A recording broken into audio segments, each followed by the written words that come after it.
In 1976, cartoonist Jim Davis created a tiny little comic strip to be printed locally, known as John. Some years after, he achieved syndication just like he wanted, rebranding the comic strip to Garfield. The strip was headlined by the titular cat, a fat, lazy little shit who loves lasagna and hates Mondays. This, of course, was found to be incredibly relatable, and the character's popularity grew quickly across the United States. Not only because most Americans are overweight and love their layered foods, but because the comic strip focused on the ins and outs of pet ownership, albeit in a humorous and relatable way. The comic strip would eventually be translated and published all over the world, with the Garfield character becoming quite recognizable, at least it was back then. Fast forward to now when the character, while well known, is not typically a household name. Be honest with me, how often do you have conversations about comic strips? Probably not that often. Regardless, the franchise has seen a lot of success. It spanned across all kinds of media, including TV shows and movies. And yes, even the terrible CGI ones. The less said about those, the better. The success of the franchise led to the inevitable experimentation of the intellectual property. Jim Davis was always happy to license the character to people or businesses for a nice lump sum of cash, of course. The character would resonate quite well with a particular would-be business mogul, Nathen Mazri, real name Eamon L. Mazri, an eccentric man with a very wealthy father. He previously attended university in Quebec before returning to Dubai to try his hand at big business. Unsurprisingly, he wanted to follow in his father's footsteps in business. This didn't exactly go according to plan. Nathen is, without a doubt, a very unusual businessman, donning an orange suit and an affinity for low-quality cappuccinos. He would invest an incredible amount of money to acquire a license for the Garfield IP in hopes of creating the next big business venture, a truly revolutionary and groundbreaking concept. Get this, a novelty restaurant and shop themed around Garfield. I mean, what's not to love? Lasagna that has Garfield branding on it? Shit, I should have pulled all my money out of the bank so I could buy stock in this up-and-coming startup. The aforementioned shop would go by the name Love Me, Feed Me, Don't Leave Me. Now you're probably saying, hey, wait a minute, I thought the name of the restaurant was GarfieldEats. Well, it turns out that's actually the tagline, but everybody referred to the tagline as the name because it made more sense. The first location for this genius business would be Dubai of all places. This is also the only location that would have orange specially made jumpsuits with Garfield branding for the delivery workers. The business operated solely off of electronic payments and delivery, most likely through services like Uber Eats or the equivalent. I'm not too sure if there's anything different out there in Dubai. There was, however, a GarfieldEats app. Jim Davis promoted this application, designed not only to sell you Garfield-branded food, but merchandise as well, alongside allowing you to play some very basic games and watch a few cartoons. There was also a premium currency referred to as Paws, because everything needs a premium currency, right? Anyway, this app was supposed to be groundbreaking and supposedly entergaging. It's supposed to be a mix of entertaining and engaging. But hey, fuck the English language, that shit don't matter anyways. Everything in the store was orange, because, you know, Garfield. The drinks were orange, the food was definitely orange, the walls, and most definitely the urine that was still in the public urinal. And the food! Ugh, god, the food, it's not good. The pizzas look anemic, the carrot drinks were just fucking disgusting, and the cappuccinos the Garfuccinos, they were just strong. They didn't really taste of anything but just, bitterness. There was supposedly quite a few reports of the food having a strange odor and making people sick. It's probably just from really low quality food that's made by people that aren't passionate about their job. Like, let's be realistic. Are you going to enjoy your job working at a dead-end place that happens to be branded with Garfield shit? It was probably pretty demoralizing, and they didn't give a shit about anything they did. Not to mention, the upper management probably didn't care either. Altogether, you'd have this product that just wasn't good. But then again, if it smells really bad and it's making people sick, it's probably just loaded up with grease. It's so hard to fuck up Italian food. Why did they have to do this? Also, I'd like to raise a very simple question. Who the fuck is drinking carrot juice while eating pizza? What a terrible combination. I can't imagine eating some slop like that. So if you weren't sold on a restaurant that had no tables and did only delivery, what if I told you they went green? Now I know, of course, they're painted orange, but hear me out. Nathen had a brilliant idea. What if the boxes and packaging were eco-friendly? You know, like you take the pizza box, you pop a hole in it, and there you go, now you've got a tissue holder. Except now it's just a tissue holder with no tissues in it, and it's probably full of pizza grease, and probably bacteria, things you don't really want to put in your nose. But the idea was nice, so I can't really fault him for that. Anyway, despite being the co-owner of GarfieldEats, the other owner being Pascal Hyder, but he's not all that important, Nathen was all over the marketing. His face was right up there with Garfield's. He wanted you to eat at his fucking restaurant, damn it. He really did just come off as full of himself. He had to be in all the advertisements, he had to be at every lunch, he wanted people to know that he was a big shot. He was the big motherfucker that was taking this cat global. Well, you know, despite the fact that Garfield was already known worldwide,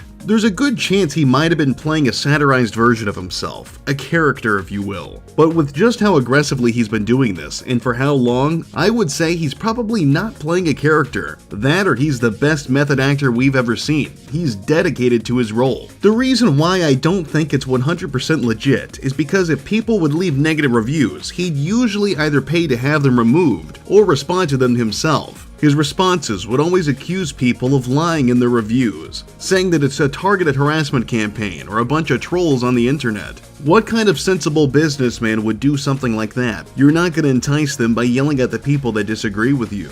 Just from the outside looking in, this business just doesn't seem like it makes a lot of sense. The Garfield comic strip does not make me hungry. Nathen does not make me think of Garfield. Furthermore, why do I have to think of the business owner if I want some Garfield pizza? Not to mention that the launch location of Dubai just seems so strange. Why wouldn't you launch something like this in, I don't know, maybe California, maybe somewhere on the west or east coast of America? Hell, even Indiana would make sense, since it's the birth state of Garfield and Jim Davis. See, that's big brain thinking. That's using the old noodle. I should have came up with this business years ago. I'd be a billionaire by today. Being the intelligent and seasoned businessman that he is, Jim Davis saw quite an opportunity here. Nathen would operate the biggest part of the operation, like marketing, PR, general management, and all that fun shit, while Jim most likely focused on the mobile app. I'd imagine that there really is no losing in this scenario for Mr. Davis. Someone pays for a license for his intellectual property. He profits from the paw microtransactions. His brand name gets a bit of resurgence because of how bizarre the restaurant idea is, yada yada yada. In this instance, I just can't see any sort of bad publicity for him. This business venture must have seemed like a great idea to the people involved, or at least to Nathen, because he supposedly planned to have 200 more GarfieldEats locations in 200 different cities by 2025. Well, it's 2022 now, and I haven't seen an increase of them, so I'm going to guess that probably didn't work. The fact that I don't have an ugly orange storefront in my city really brings my piss to a boil. Anyway, we should move on to some of the events in this business's lifespan. And I think that Garfield is Arab,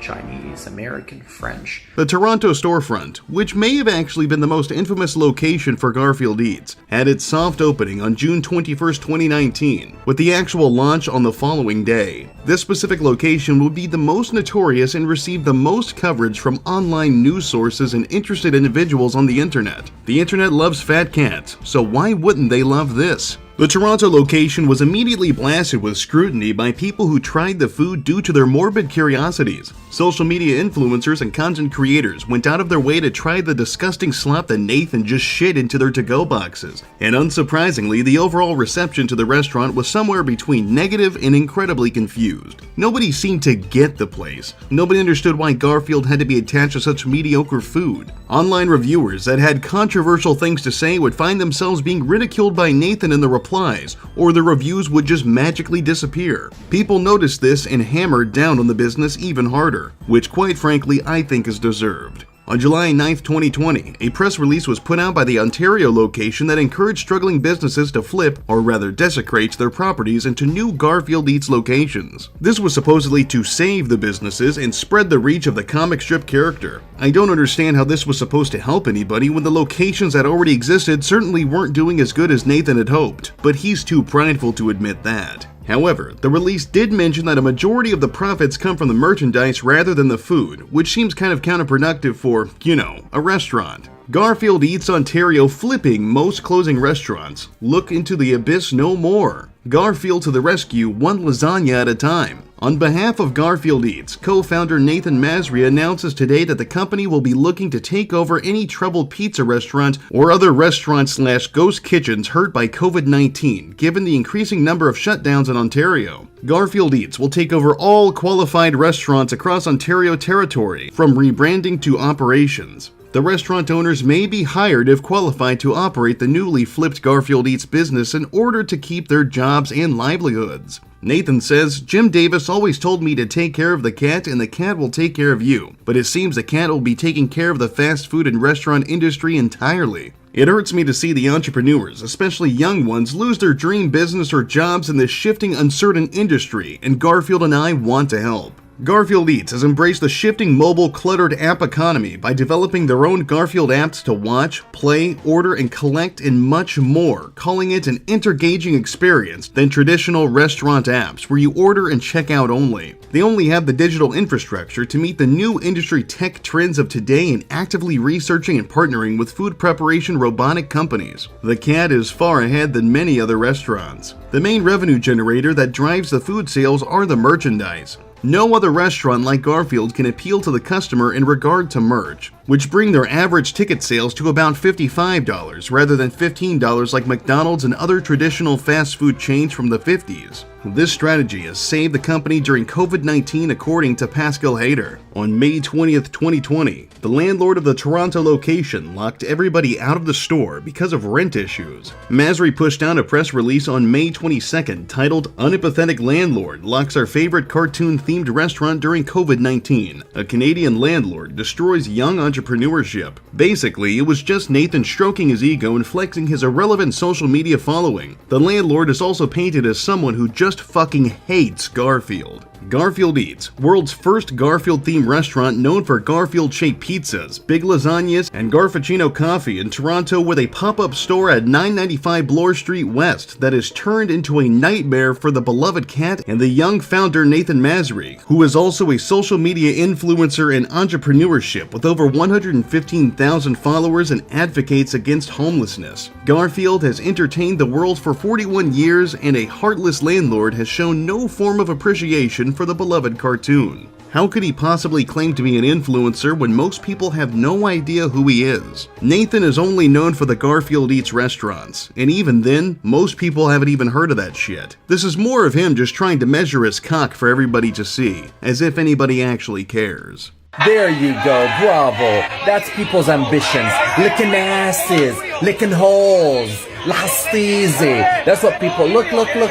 This is exactly what we need in life. It's a shame that GarfieldEats comes off as a giant ego-stroking operation for Nathen, because none of the forms of this business seems to ever actually get anything right. Nothing ever seems to line up just how he wants it. Because not only was the food laughable to say the least, but apparently ordering Garfield-themed merchandise was pathetically difficult as well. Quentin Reviews, someone I do plan to cover in a video someday, attempted to purchase a large Garfield plush from Mazri's business, but it just didn't quite go as planned. Apparently sending a plush Garfield, your mascot, is just too hard for Nathen to figure out. Now please bear with me while I try to read through some of Quentin's tweets regarding the matter, alright?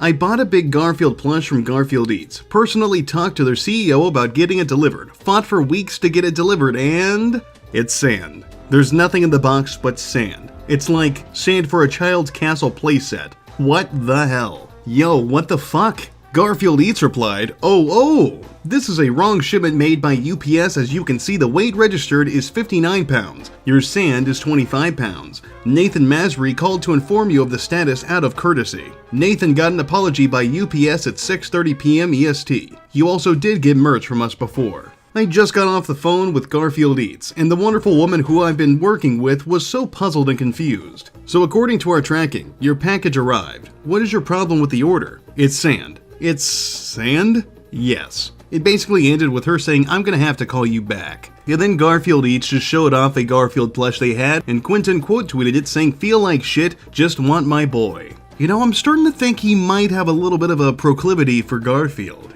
Guess we'll have to find out in the future. I hate bureaucracy so much. GarfieldEats and UPS can't agree on who made the mistake, and GarfieldEats can't do anything until I make a UPS case, and they won't make me a case file until I send them 700 photos of this stupid box, but the email has a size limit so I can't send the photos. UPS made me take 100 photos of the sandbags in different places, and I had to carry them everywhere, and now my back hurts. I just wanted a really big Garfield. I flew too close to the sun, and now I face the repercussions. Now, while it's absolutely terrible that he received sand instead of getting the Garfield plush that he wanted, I do gotta ask, why does he want the plush so bad? You're a grown-ass man. Spend your money on shit that makes sense. Leave the plushies to the kids. Come on. Additionally, if the sand is only 25 pounds, carrying it around isn't going to be a big deal. That doesn't actually weigh much. But the 59-pound Garfield plush wouldn't be a problem, right? This Quentin guy seems a little unusual. I guess we will have to come back to him someday.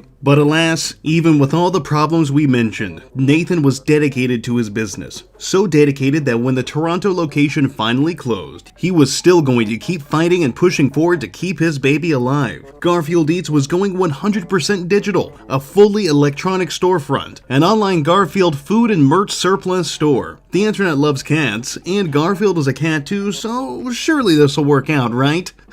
It doesn't.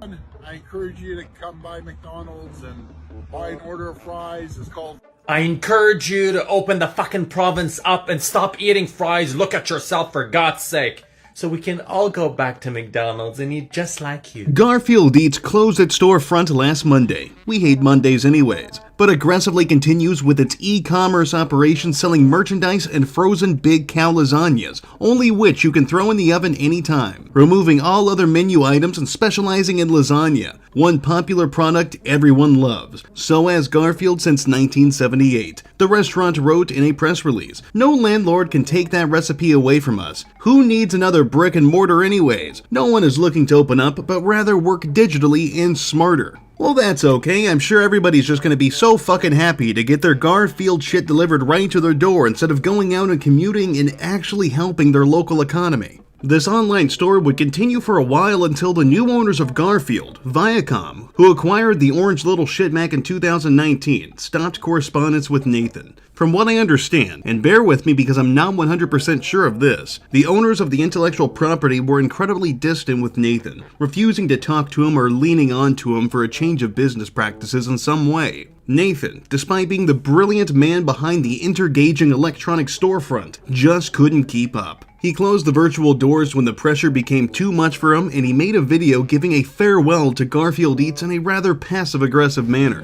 Thank you, Nickelodeon and Viacom CBS, for this amazing Christmas gift. Bang on. This wouldn't be the end for Mr. Mazri, however, because his brain is just too big for these mega corporations. He's gonna fight back the only way he knows how, with fucking lasagna. Introducing GarfieldEats, a totally original, non-recycled business venture that is branded with the lovable talking dog Scooby motherfucking Doo. For those who don't know me, I'm the founder of Scooby-Doo Eats, the world's first Scooby-Doo food distribution and Entergaging virtual shopping experience. From Angus patties to questionable hot dogs and everyone's favorite big cow lasagnas, Nathen's got it all figured out. Scooby is still relevant enough, right? Surely this will do better than the last one. Oh wait, fuck, never mind. When I go to ScoobyDooEats.com, I'm greeted by a page that says the site is no longer available, which is pretty funny because when I first started researching Nathen, I found the site and it was actually pretty usable, all things considered. What a shame, man. I wanted to order some of the big cow lasagna for myself and see just how bad it is. It's so messed up, man. An up-and-coming entrepreneur just got his shit pushed in by outside sources. Again. But before we end all of this, let's take a little read of the text on the back of Nathen's own book, Arab Biolysis. Nathen Mazri has become like a prisoner for injustice, like a soldier fighting for his life, and like a survivor thriving out of the kingdom for his freedom.